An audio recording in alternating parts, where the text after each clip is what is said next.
আসসালামু আলাইকুম রহমতুল্লাহি ওয়া বারাকাতুহু। আমি আলী হোসেন। আর আজকে আমাদের যে সাধারণ গণিত বিষয় নবম দশম শ্রেণী প্লাস এসএসসি, আমরা টার্গেট নিচ্ছিলাম এসএসসি ব্যাচ 2025, প্রশ্নমালা 3.1, 3.2। হ্যাঁ, আমরা তিনটি সৃজনশীলকে টার্গেট করছিলাম এবং তিনটির মধ্যে আমাদের এর আগে 2 নাম্বার সৃজনশীল আমরা সমাধান করেছি। আজকে হচ্ছে শেষ, অর্থাৎ 3 নাম্বার সৃজনশীল আজকে। তাহলে এই যে 2K25 এসএসসি, এদের জন্য এই 3.1, 3.2 এর শেষ সৃজনশীল, তার মানে আজকে হচ্ছে শেষ সিকিউ নিয়ে আমি আলোচনা করব। তো ইনশাল্লাহ তার আগে আপনাদেরকে একটু কষ্ট দিব, সেটা হলো যে এর আগে অর্থাৎ 2 নাম্বার সৃজনশীলের সময় আমরা এই যে ক নাম্বারের একটা সলিউশন শিখেছিলাম, যে আমরা যে এক্স ইকুয়াল টু √3 + 2√2 এইটা যদি থাকে, তারপর আমরা কি করেছি, এইখানে এই ক্যালকুলেশনটুকু করেছিলাম। তো এখানে একটা ব্যাখ্যা আমার ছুটে গেছিলো, সেটা কি, যে দেখেন আমি এখানে আবার বলি যে আসলে এই লাইন থেকে, তার মানে আমার এই লাইন থেকে এই লাইনে কিভাবে আমরা আসব। তো এইখানে আপনি এই যে মিডিলের যে 2√2 আছে, আপনি একে টার্গেট করেন, তাহলে 2√2। আবার এখানে আমি সূত্র বলছিলাম যে আমরা সূত্র জানি a² + 2ab + b² সমান হচ্ছে a + b হোল স্কয়ার, এটা জানি। তার মানে দেখেন এখানে 2ab, এটা হচ্ছে সূত্রের 2ab, তাই না? তার মানে এখানে প্লাস, এই যে মিডিলের প্লাসটা ধরেন, এই প্লাসটা হচ্ছে যে 2ab সামনের প্লাসটা, ওকে। এই 2টা হচ্ছে সূত্রের 2, আর এর জায়গায় আছে কে, √2 আছে, ওকে। তাহলে এখানে 2√2, তার মানে আপনি এ কে এখানে ধরে নিলেন যে এ মানে হচ্ছে এখানে √2। আচ্ছা, ওকে। তাহলে দেখেন তো 2ab এর সামনে কি আছে, a², তার মানে এখানে যে √2 কে আপনি ধরলেন, তার মানে √2 হোল স্কয়ার দিয়ে দিবেন a²। তারপরে প্লাস এইখানে যে বিষয়টা b² তো আপনাকে লিখতে হবে, যে b², না হলে তো আপনি a + b হোল স্কয়ার এইটা পাবেন না, এই ফরম্যাটটা। এখন বিষয়টা হচ্ছে, অঙ্কের ক্ষেত্রে আমি বারবারই বলি যে অঙ্কে কোনো কিছু মানে ইচ্ছা করলে সংযোজন করা যায় না। তো দেখেন এখানে যে আপনি b নেবেন, তো b কত হলে এই যে 2√2 এটার মানের কোনো পরিবর্তন হবে না, ঠিক আছে? তাহলে দেখেন 2√2 কিন্তু অলরেডি চলে আসছে, এখানে 2√2 ছিল, এখানে 2√2 চলে আসছে। তাহলে এর সাথে জেনারেলি আমি 1 যদি গুণ করি, তাহলে কি হবে, 2√2 আবার এখানে অ্যান্সার আসবে, তার মানে মানের কোনো পরিবর্তন হবে না। এবং এখানে b এর জায়গায় কে বসছে, এই যে b এর জায়গায় 1 বসছে, তার মানে এই সূত্রের প্লাস b², তার মানে 1²। এখন বিষয়টা হচ্ছে যে আপনি তো এটা করলেন, ফরম্যাট করলেন, কিন্তু আপনি কি এই লাইন থেকে এই লাইনে আসলেন, আসলে কি এটা ঠিক আছে? দেখেন এখানে প্লাস 2√2, আমার এই এটুকু ঠিক আছে, ওকে, ধরে নিলাম যে 2√2 এখানে আছে, সো এইটুকু আমার ঠিক আছে। কিন্তু এখানে যে √2 তার মাথার উপর 2 আছে, আর এখানে দেখেন তো এখানে আছে কি, +3 আছে, তাই না? তো এখানে এইটুকু আমার শুধুমাত্র মিডিলের টুকু মিল আছে, বাট এইটা আর এইটা তো এখানে নাই। আমরা দেখি তো এই দুটার ক্যালকুলেশন 3 আসে কিনা। এখানে দেখেন তো √2 তার মাথার উপর 2 ছিল, তার মানে এটা মানে কি, এই যে রুট এবং স্কোয়ার যদি একসাথে থাকে তাহলে শুধু 2 হবে। আর এখানে দেখেন প্লাস 1 এর মাথার ওপর স্কোয়ার দেন অথবা যাই দেন, উত্তর হবে 1। তার মানে 2 আর 1 যোগ করলে কত হয়, 3 হয়। দেখেন এখানে 3 আছে, ঠিক আছে। এই জন্য মেনলি কিন্তু আমার আছিল 3। এই গঠনটাকে আমরা একটা সূত্রের গঠনে নিয়ে এসে আমরা a + b হোল স্কোয়ারের সূত্র ফেলেছিলাম। পরে এখানে রুট এবং যে স্কোয়ার যখন একসাথে দেখেছি, তখন এটাকে আউট করে দিয়ে আমরা এক্স এর মানটা বের করেছিলাম। তো আশা করি বিষয়টা বুঝতে পেরেছেন। আর কষ্ট দেবো না, আজকে আপনাদের কাঙ্ক্ষিত শেষ সৃজনশীল, এই যে এটা হলো একদম শেষ সৃজনশীল 3.1 এবং 3.2 এর আমরা 3টা মাত্র সৃজনশীলকে টার্গেট হিসেবে ধরছি। এই নিয়মের সৃজনশীলগুলো ইনশাল্লাহ আমরা পরীক্ষায় মানে আশা রাখছি যে এই নিয়মের মধ্যে ইনশাল্লাহ আমরা পরীক্ষায় পেয়ে যাব। তো দেখেন এখানে সৃজনশীলে বলছে যে উদ্দীপকে x² - x √3 + 1 = 0। তারপরে a + b = m, a² + b² = n, আবার a³ + b³ = p³। খেয়াল করে দেখেন ক নম্বরে আপনাকে কি বলছে, x + 1/x এর মান নির্ণয় করো। তাহলে যেহেতু x + 1/x এর মানটা আপনাকে নির্ণয় করতে বলছে, তাহলে আপনি কিন্তু এই যে a + b, a² b² = n এগুলোতে যাবেন না, আপনি কোনটাতে যাবেন, প্রথম উদ্দীপকে যাবেন। দেখেন x² - x √3 + 1 = 0, তার মানে আপনাকে শুধুমাত্র এইটুকু নিয়ে কাজ করতে হবে এবং x + 1/x এর মান এইটা বের করে দেখাতে হবে আপনাকে, ওকে। তাহলে আমরা একটু বের করে দেখানোর চেষ্টা করি। দেখেন আমরা যদি ক নাম্বার অঙ্ক করি, এই যে ক নাম্বার সমাধান করব। এখন এই ক নাম্বারে আপনি প্রথমে কি লিখবেন, দেওয়া আছে লিখবেন। দেওয়া আছে কি, দেওয়া আছে, দেওয়া আছে x² - x √3 + 1 = 0। এই ক নাম্বারের প্রশ্নটি অসংখ্যবার MCQ এসেছে। তাহলে আপনি যখন বারবার প্র্যাকটিস করবেন তখন ক নাম্বারের পাশাপাশি আপনি এমসিকিউ খুব সহজে বের করে নিতে পারবেন।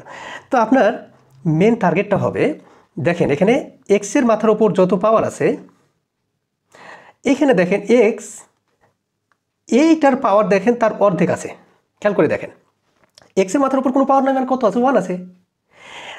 যদি এরকম থাকে এক্সের মাথার ওপর এইখানে সর্বোচ্চ যে ঘাতটা থাকে তারপরে যদি অর্ধেক ঘাত থাকে, আপনার নিয়মটা হচ্ছে এরকম যে আপনি এক্স স্কোয়ার আর এই যে অর্ধেক ঘাতকে আপনি কি করবেন, ওই দিকে পাঠিয়ে দিবেন। আপনি রাখবেন কাকে? এক্স স্কোয়ার প্লাস 1কে রাখবেন। আপনার কাজ হবে যেটা অর্ধেক ঘাত, এই যে এক্স চলকের যেটা অর্ধেক ঘাত, এটাকে কি করবেন? ডান দিকে নিয়ে চলে যাবেন। তাহলে এক্স স্কোয়ার প্লাস 1 রাখলেন, ইকুয়াল টু দিবেন এক্স রুট 3। এইটাকে যদি আপনি ডান দিকে নিয়ে যান, এখানে আছে মাইনাস, এই দিকে আসলে কী হয়ে যাবে? প্লাস হয়ে যাবে, অর্থাৎ এক্স রুট 3 হয়ে যাবে। ওকে, এইবার বলেন তো এক্স এবং রুট 3 কী অবস্থায় আছে? এখানে অবশ্যই গুণ অবস্থায় আছে। তো আমি যদি এখান থেকে এক্সকে নিয়ে চলে আসি বাম দিকে, তাহলে যেহেতু গুণ আছে, আমার বাম দিকে আসলে কি হবে? ভাগ হয়ে যাবে, অর্থাৎ এক্স স্কোয়ার প্লাস 1 এইটার নিচে বসবে এক্স ইকুয়াল টু রুট 3। এবার দেখেন নিয়মগুলো বারবার একই রকম নিয়ম রিপিট হচ্ছে। দেখেন এই যে একাধিক পদের নিচে একটাই পদ আছে, নিয়ম কি? এই এক্সটি একবার এক্স স্কোয়ারের নিচে বসবে, তারপরে মিডিলে প্লাস দিয়ে দিবেন, আবার 1-এর নিচে এক্স বসবে, ব্যাস রুট 3। বেশি বেশি প্র্যাকটিস করবেন। এখানে দেখেন এখানে শুধুমাত্র কে হবে? এক্স হবে, সূচকের নিয়ম, ভাগ থাকলে পাওয়ারগুলো বিয়োগ হয়। এখানে 2 আর এখানে 1 পাওয়ার আছে, 2 থেকে 1 বাদ দিলে 1 হয়, লেখার দরকার নাই। প্লাস 1/x ইকুয়াল টু কত? রুট 3। এই দেখেন আপনাকে কি বলেছিল? আপনাকে বলছে যে এক্স প্লাস 1/x এর মান নির্ণয় করো। খুব সহজেই আপনি এক্স প্লাস 1/x এর মানটা বের করে নিতে পারলেন। ওকে, তাহলে ক নম্বরের অ্যান্সার শেষ। আপনি বারবার প্র্যাকটিস করবেন, যখন বারবার প্র্যাকটিস করবেন তখন এমসিকিউগুলো খুব সহজেই দেখবেন যে আপনার সমাধান করে নিতে পারছেন। ওকে, এবার আমরা একটু খ নম্বরের দিকে দেখি।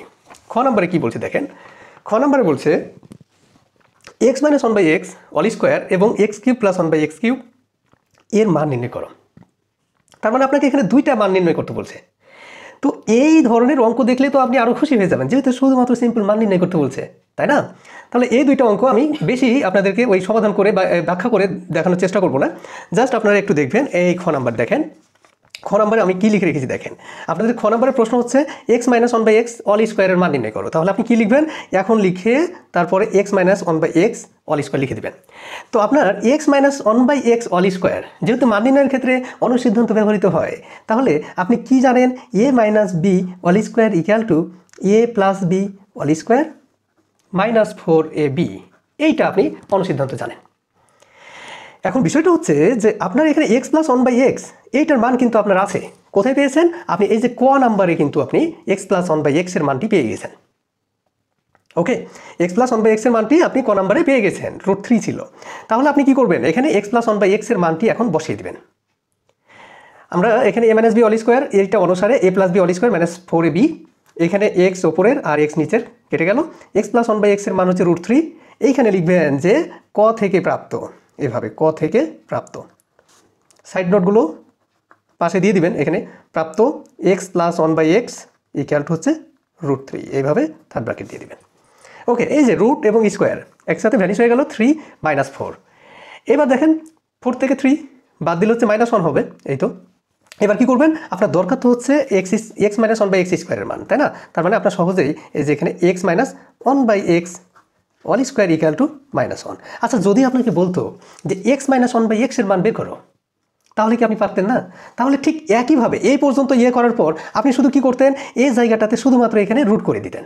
তাহলে এই দিকে রুট করলে আপনাকে কি করতে হবে? এই দিকে রুট করে দিতে হবে, ব্যাস আপনার কাজ শেষ। ওকে, সেই ক্ষেত্রে আপনার অ্যান্সার আসবে এই যে এখানে রুট -1, এক্স মাইনাস 1/x এর মানটা আসতো রুট -1। ওকে, তো আমার যেহেতু এইটুকু নাই, অর্থাৎ এক্স মাইনাস 1/x এর মান নাই, এজন্য আমরা এই যে এই পর্যন্ত অঙ্কটা সমাধান করে রেখে দিব। ওকে, তারপর দেখেন এখানে কি বলছে? এক্স কিউব প্লাস 1/x কিউবের মান নির্ণয় করো, এইটা বলছে। তো দেখেন তো x cube plus 1/x cube, এটাকে যদি আমি সূত্রের ফর্মেট নিয়ে আসি, তাহলে x all cube plus 1/x all cube, এখানে এ মানে কি? এক্স, আর বি মানে 1/x। তো এ কিউব প্লাস বি কিউব এইটার অনুসিদ্ধান্ত কী ছিল? তো এ কিউব প্লাস বি কিউব আপনি অবশ্যই অঙ্কগুলো করার সময় সূত্রটা ভালোভাবে পড়ে নেবেন, অথবা বারবার সূত্রগুলো রিভাইজ দিতে থাকবেন। A plus b all cube minus 3ab into a plus b, এটাই ছিল এ কিউব প্লাস বি কিউবের সূত্র। তো এখানে দেখেন আপনি ওই অনুসারে সূত্রটা অ্যাপ্লাই করার পর এক্স প্লাস 1/x এর মান কিন্তু আপনি কোথায় পেয়েছেন? ক থেকে প্রাপ্ত, এই যে কতে পেয়েছিলেন এক্স প্লাস 1/x এর মান রুট 3। আপনি এখানে √3 বসাই দেন। -3 এইখানে দেখেন এক্স ওপরের আর এখানে এক্স হচ্ছে নিচের, ব্যাস কাটাকাটি করে দেন, তাহলে এখানে 3 থাকবে আর x + 1/x এর মান হচ্ছে √3। ওকে, আবার এখানে দেখেন এই যে √3 এইটার মাথার উপর কত আছে? 3 আছে। তার মানে এই √3 গুলো কয়বার আছে? 3 বার আছে। এই √3 গুলো কয়বার আছে? 3 বার আছে। ঠিক আছে, ওই যে 2 নম্বর সৃজনশীল যখন আমরা ব্যাখ্যা করি তখন বলেছিলাম যে 2টা √2 মানে একটা 2। শুধু √2 থাকলে যে একটা 2 হবে এমন না, 2টা রুট যদি গুণ থাকে তাহলে আপনারা কি করবেন? একটা ভিত্তি লিখলে হবে। এখানে 2টা √3 মানে হচ্ছে কি একটা 3, আর এখানে পাশে যে এই যে √3টা আছে ওইটাকে লিখে দিবেন। যদি কখনো দেখেন যে এইভাবে 3টি রুট ক গুণ অবস্থায় আছে, 3টি রুট ক গুণ অবস্থায় আছে, তার মানে মনে রাখবেন, সবসময় মনে রাখবেন যে 2টি রুট ক তার মানে হচ্ছে কয়টি ক? একটি ক, আর পাশের রুট কটি এভাবে লিখে রেখে দেবেন, ব্যাস। ওই অনুসারে আমরা কিন্তু এই যে এখানে √3 তার মাথার উপর কিউব আছে, এই অনুসারে দেখেন এই যে এইটুকু অনুসারে আমরা কি লিখতে পারি? এখানে 3√3 লিখতে পারি। এখানে দেখেন তো 3টি √3 থেকে 3টি √3 আপনি যদি বিয়োগ করে দেন তাহলে বিয়োগফল কত হবে? 0 হবে। তার মানে ফাইনালি আপনার কি আনসার আসলো? x³ + 1/x³ এর মান আপনি পেয়ে গেলেন 0। দেখেন তো খুব ইজি। আশা করি বিষয়টা খুব সহজে বুঝতে পারছেন, এগুলো আপনারা পারেন। এইবার আসেন গ নাম্বারে। আমাদের এই গ নাম্বারকে বেশি ফোকাস করব।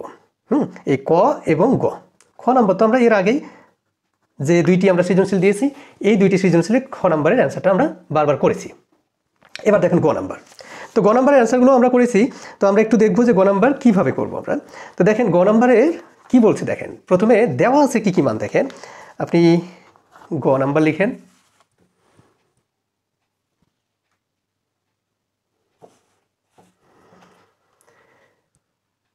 গয়ে দেওয়া আছে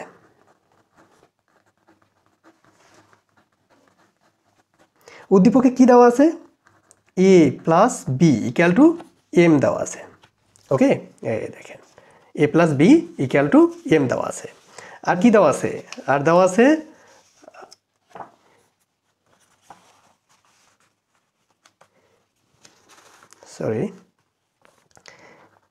a² + b² = n, এবং দেওয়া আছে a³ + b³ = p³। এবার দেওয়া আছে লেখার পর আপনি যেটা করবেন যে আপনাকে কিসের মান বের করতে বলছে দেখেন। আপনাকে বলছে যে দেখাও যে m³ + 2p³ = 3mn। তাহলে দেখাও যে বা প্রমাণ করো যে থাকলে কি করতে হবে? আপনাকে এখন লিখে বাম পক্ষ লিখতে হবে, তাই তো? তাহলে আপনি লিখেন এখন, দিয়ে লিখেন বাম পক্ষ বা লেফট হ্যান্ড সাইড বা লেফট সাইড। তাহলে বাম পক্ষে কি আছে? বাম পক্ষে আছে m³ + 2p³। আপনার প্রথম কাজ কি হবে? আপনার প্রথম কাজ হবে m এর জায়গায় m এর মানটা বসাবেন। তাহলে m এর মান কত আছে? a + b আছে, আপনি m এর জায়গায় শুধু বসাবেন a + b, আর m এর মাথার উপর কিউব আছে, তাহলে a + b এইটাকে ঘিরে অল কিউব দিয়ে দিবেন, +2। এবার দেখেন p³ এর মানটি কি আছে? a³ + b³, এই যে a³ + b³। তাহলে এই p³ এটা পুরোটার জায়গায় আপনি কি বসিয়ে দিবেন? এই যে a³ + b³।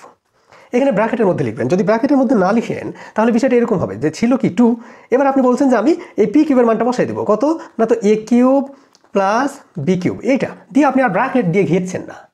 এবার বলেন তো এখানে 2 যে আছে এটা পুরো p³ এর সাথে গুণ অবস্থায় আছে না? তাহলে p³ এর সাথে যেহেতু গুণ অবস্থায় আছে তাহলে p³ এর যেটা মান এটার সাথে পুরোটার সাথে গুণ অবস্থায় থাকবে 2। কিন্তু এই জায়গাটাতে হয়েছে কি দেখেন, 2টা শুধুমাত্র কার সাথে গুণ অবস্থায় আছে? শুধু মনে হচ্ছে যে a এর সাথে গুণ অবস্থায় আছে, এখানে b এর সাথে কোনোভাবেই গুণ অবস্থায় নাই।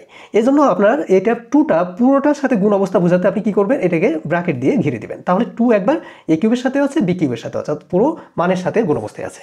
ওকে, এবার আপনার কাজ হবে আপনি সূত্র অ্যাপ্লাই করবেন। আবার সূত্র, কি সূত্র অ্যাপ্লাই করবেন? আপনি জানেন যে a + b অল কিউবের সূত্র। a + b অল কিউবের সূত্রটা কি ছিল? a³ + 3a² b + 3ab² + b³ এইটা। তো ঠিক আপনি এই সূত্রটা হুবহু আপনি এখানে অ্যাপ্লাই করেন। তাহলে এখানে কি হবে? a³ + 3a² b + 3ab² + b³। তাহলে এইটুকু সমান আপনি কি করলেন? এখান থেকে এতটুকু লিখে দিলেন। প্লাস এখানে দেখেন 2 একবার a³ এর সাথে গুণ অবস্থায় আছে, তাহলে 2 আর a³ গুণ করলে কি হয়? 2a³ হবে। আবার 2 আরেকবার b³ এর সাথে গুণ অবস্থায় আছে, তাহলে 2 এবং b³ যদি গুণ করেন তাহলে প্লাসে প্লাসে আগে চিহ্নের গুণটি করে নেবেন, তারপরে কি হবে? 2b³ হবে। ওকে, এবার একই রকম জাতের মধ্যে যোগ বিয়োগ হয়, আমরা একই জাতের মধ্যে যোগ বিয়োগটা করে নিই। দেখেন এ কিউব এখানে আছে একটা, আর এখানে আছে দুইটা এ কিউব আছে। তাহলে দুইটা এ কিউব আর একটা এ কিউব যোগ করলে কয়টা এ কিউব হবে? 3টি এ কিউব হবে। আবার দেখেন এইখানে 3a²b, a²b এর কোনো দেখেন জাত নাই, মানে একই জাতের নাই। আমরা তো জাত চিনি মূলত অজ্ঞাত রাশি দিকে বা অজানা রাশি দিকে, যেহেতু অজানা রাশিগুলোর মধ্যে মিল নাই। দেখেন a²b এখানে আছে, আর কি কোথাও আছে a²b নাই। তার মানে এটাকে আপনি অপরিবর্তিত রেখে দেন, অর্থাৎ 3a²b এইভাবে লিখে দেন। প্লাস এইখানে যেটা দেখেন এই যে বি কিউব আর এই যে 2b কিউব, অর্থাৎ একটা বি কিউব আর দুইটা বি কিউব যোগ করলে কয়টা বি কিউব হয়? যোগ করলে আপনার ওই 3টি বি কিউব হবে, যোগ করলে 3টি বি কিউব হবে। আর এখানে ab², 3ab² এখানে আছে, আপনি 3ab² এটা লিখে রেখে দেন, যেহেতু এর আলাদা কোনো জাত নাই। এখন বিষয়টা হচ্ছে এইখানে আপনি প্রথমে দুইটি করে কমন নিয়ে ফেলেন। এখানে আপনি কি করবেন? এই দুইটি থেকে কমন নেন। এই দুইটি থেকে যখন কমন নেবেন তখন এখানে কি কমন আছে দেখেন তো? 3a² কমন আছে। দেখেন উভয়ে 3 আছে, আর এখানে a কিউব আছে, এখানে a² আছে, সর্বনিম্ন ঘাতটা কমন যায়। এখন কমন নেওয়ার অর্থ কি? কমন নেওয়ার অর্থ হচ্ছে ভাগ দেওয়া, অর্থাৎ আপনি এই প্রত্যেকটা পদকে আলাদা আলাদাভাবে ভাগ দিবেন। তার মানে একবার আপনি কি করবেন? 3a কিউবকে 3a² দিয়ে ভাগ দিবেন, যেটা কমন নিলেন। 3 কেটে গেল, a কিউব আর a², এর মধ্যে ক্যালকুলেশন করলে শুধু থাকবে কে? a থাকবে। তারপরে প্লাসে প্লাসে এখানে প্লাস দেন। আবার কি করবেন? এইখানে দেখেন 3a²b কে আবার ভাগ দিবেন 3a² দিয়ে, a² দিয়ে। তাহলে এখানে 3 কাটবে, a² কেটে যাবে, থাকবে কে? b। তার মানে এখানে প্লাস b হয়ে গেল। ওকে, ব্যাস আমার এই দুইটা থেকে কমনের কাজ শেষ। আবার আপনি এখানে প্লাস কমন নেন, আর 3, এবার দেখেন বি কিউব এখানে আছে, আর এখানে আছে b², যেহেতু এ এর কোনো অপশান নাই এখানে, তাই এ কমন আসবে না। এখানে সর্বনিম্ন ঘাতটা কমন আসবে, তাহলে b² কমন নিয়ে নেন, 3b²। অনুরূপভাবে আপনি এই যে এইভাবে ভাগ করে করে করলে 3 কেটে গেল, আর বি কিউব b² আছে, তার মানে আপনার এখানে কি হবে? শুধু b হবে। প্লাস এখানে দেখেন 3 কাটবে, b² কাটবে, তাহলে কি হবে? এ হবে। ওকে, তার মানে এখানে b + a আসছে। তো এখানে b + a মানে তো আপনার a + b না। তার মানে আমরা তো এভাবে লিখতে পারতাম যে এটা a, এটাকে আগে লিখতে পারতাম, এখানে বিটাকে পরে লিখতে পারতাম, a + b এভাবে লিখতে পারতাম। ওকে, এইবার কি করব? এখানে দেখেন a + b এখানে আছে, আবার এখানেও a + b আছে, তাহলে আমরা কমন নিয়ে নিব। আবার a + b কমন নিয়ে নিই, তাহলে এটা পুরো একটা পদ। আবার এখান থেকে এইটা পুরো একটা পদ, এই দুইটা পদ থেকে কমন যাচ্ছে কি? a + b কমন যাচ্ছে। ওকে, এখন কমন নেওয়ার অর্থ আপনি কি বলছেন? যে ভাগ দেওয়া। তাহলে a + b দিয়ে আপনি এই প্রথম পদটিকে ভাগ দেন, তো কত আসছে? তাহলে এখানে প্রথম পদটিকে 3a² ইন্টু a + b, এটা হচ্ছে প্রথম পদ। আপনি ভাগ দিবেন কি দিয়ে? যেটা কমন নিয়েছেন সেটা দিয়ে। আপনি কি কমন নিয়েছেন? a + b কমন নিয়েছেন, এই যে a + b। a + b কেটে গেল, থাকবে কি? 3a²। তাহলে আপনি কি হবে? যে এখানে ব্র্যাকেটের মধ্যে আপনি লিখবেন 3a², ব্যাস। আবার আপনি কি করবেন? আবার এই যে দ্বিতীয় যে পদটি আছে, এই দ্বিতীয় পদটিকে আবার আপনি a + b দিয়ে ভাগ করবেন। তাহলে 3b² ইন্টু a + b, এখানে দ্বিতীয় পদটি হচ্ছে এটা, এটাকে ভাগ করবেন কি দিয়ে? আপনি এই যে a + b যেটা কমন নিয়েছেন সেটা দিয়ে ভাগ করবেন। এটা কেটে গেল, তাহলে কি থাকবে? Plus 3b²। ওকে, তাহলে দেখেন এইখানে a + b এইটি থাকলো, এই দুইটা থেকে কি কমন পাওয়া যাচ্ছে? 3 কমন পাওয়া যাচ্ছে। তাহলে আপনি 3 কমন নিয়ে নেন, তাহলে কি হবে? a² + b² হবে। এবার আপনি a + b এর মানটি কি দেখেন তো? আপনি কি লিখেছেন? a + b = m লিখেছেন না? তাহলে a + b এর জায়গায় আপনি কত বসাবেন? m বসিয়ে দেন এখানে, তাহলে m বসিয়ে দেন, ব্যাস m ইন্টু 3 জায়গায় থাকলেও এখানে a² + b², দেখেন এই যে a² + b² এর মানটি কত? n। আপনি কি করবেন? এই জায়গাটাতে n বসিয়ে দেন। ওকে, তো আমরা ভালোভাবে জানি, দেখেন যে 2 × 3 এটা মানেও 6, 3 × 2 এটা মানেও 6। অর্থাৎ একাধিক পদ যখন গুণ অবস্থায় থাকে তখন যদি আমরা পদগুলোকে এলোমেলোভাবে লিখি, অর্থাৎ সামনেটাকে পরে, পরেরটাকে সামনে লিখি, তারপরও গুণফলের মানে কোনো পরিবর্তন হয় না। তো আমরা যদি এখানে 3 কে আগে লিখি, তারপরে m কে লিখি, তারপরে n কে লিখি, তাহলে এখানে গুণফলের মানের কোনো পরিবর্তন হয় না। শুধুমাত্র আমরা এখানে এই যে ডান পক্ষ লেখার জন্য এটা সাজিয়ে লিখলাম। আমাদের প্রশ্নে কিন্তু ছিল যে এই দেখেন, দেখাও যে m³ + 2p³ = 3mn। তার মানে বাম পক্ষে ছিল m³ + 2p³ আর ডান পক্ষে বলছে 3mn দেখান। আমরা কিন্তু দেখেন বাম পক্ষ নিয়ে কাজ করেছি, আমাদের অ্যান্সার এসেছে ডান পক্ষ। এই দেখেন, অতএব আমরা কি করব? এবার লিখে দিব, অতএব বাম পক্ষ = ডান পক্ষ, তারপরে লিখব দেখানো হলো, ব্যাস। তো আশা করি বিষয়গুলো বুঝতে পেরেছেন। বেশি বেশি প্র্যাকটিস করেন আপনাদের কাঙ্ক্ষিত লক্ষ্যে পৌঁছার জন্য। ইনশাল্লাহ সামনে কোনো ভিডিও নিয়ে আবারও হাজির হব। তো ভালো থাকবেন, ভালোভাবে পড়াশোনা করবেন।